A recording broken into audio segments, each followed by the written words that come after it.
আজকের ভিডিওটা তাদের জন্য যারা বলছো কোনো চাকরি পাচ্ছি না, জীবনে কিছুই হবে না বা কোথা থেকে শুরু করব বুঝতেছি না। বন্ধুরা, আজকে আমি তোমাদের এমন একটা স্কিল সম্পর্কে বলবো যেটা একবার শিখলে শুধু চাকরি না, নিজের ক্যারিয়ার তুমি নিজেই বানাতে পারবে।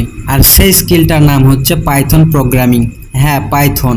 ভয় পেও না, আমি আজ তোমাদেরকে ধাপে ধাপে বলবো কেন এটা শেখা দরকার, কিভাবে শুরু করবে এবং একদম বিনামূল্যে। তাই ভিডিওটা 1 সেকেন্ডও স্কিপ করো না। পাইথন হচ্ছে একটা প্রোগ্রামিং ল্যাঙ্গুয়েজ, কিন্তু সেটা কেমন? পাইথন হচ্ছে এমন একটা ভাষা যেটা তুমি একবার শিখলে ওয়েবসাইট বানাতে পারো, সফটওয়্যার তৈরি করতে পারো, এমনকি এআই এবং মেশিন লার্নিং এর কাজও করতে পারো। এর সবচেয়ে বড় সুবিধা হলো পাইথন শেখা খুবই সহজ। পাইথনের সিনট্যাক্স এমনভাবেই ডিজাইন করা হয়েছে যে নতুনদের জন্য একদম ক্লিয়ার থাকে। এটা কিন্তু অনেকটা ইংরেজির মতোই। এখন প্রশ্ন হলো, কেন তুমি পাইথন শিখবে? চাকরির বাজারে পাইথন এ দক্ষ লোকের চাহিদা খুব বেশি। আর্টিফিশিয়াল ইন্টেলিজেন্স, ডেটা সায়েন্স এবং অটোমেশন এর মূল ভাষা। ভবিষ্যতের চাকরি জগতে টিকে থাকতে হলে এটা শেখা খুবই দরকার।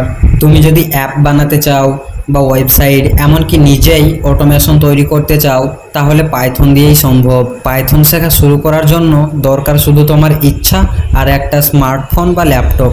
প্রথমে তুমি শেখো কিভাবে পাইথন ইনস্টল করব, ভেরিয়েবল, লুপ, কন্ডিশন, ফাংশন, ছোট ছোট প্রজেক্ট যেমন ক্যালকুলেটর, কুইজ। তারপর আস্তে আস্তে ডেটা স্ট্রাকচার, ওয়েব ডেভেলপমেন্ট ও পরে গিয়ে মেশিন লার্নিং। এইভাবে প্রতিদিন 1 ঘন্টা সময় দিলেও 3 মাসে তুমি ফ্রিল্যান্সিংয়েরও কাজ ধরতে পারো।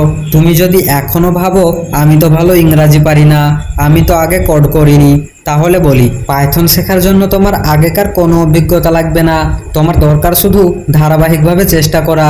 আজ শুরু করে কালকেই তুমি প্রোগ্রামার হয়ে যাবে না, কিন্তু আজকে শুরু করলে 3 মাস পরে তুমি থাকবে আরেক জায়গায়। বন্ধুরা, ভিডিওটা যদি ভালো লেগে থাকে তাহলে লাইক দাও, কমেন্টে বলো তুমি পাইথন শেখার যাত্রা কবে শুরু করছো। আর নতুন নতুন ভিডিও পেতে সাবস্ক্রাইব করতে ভুলো না।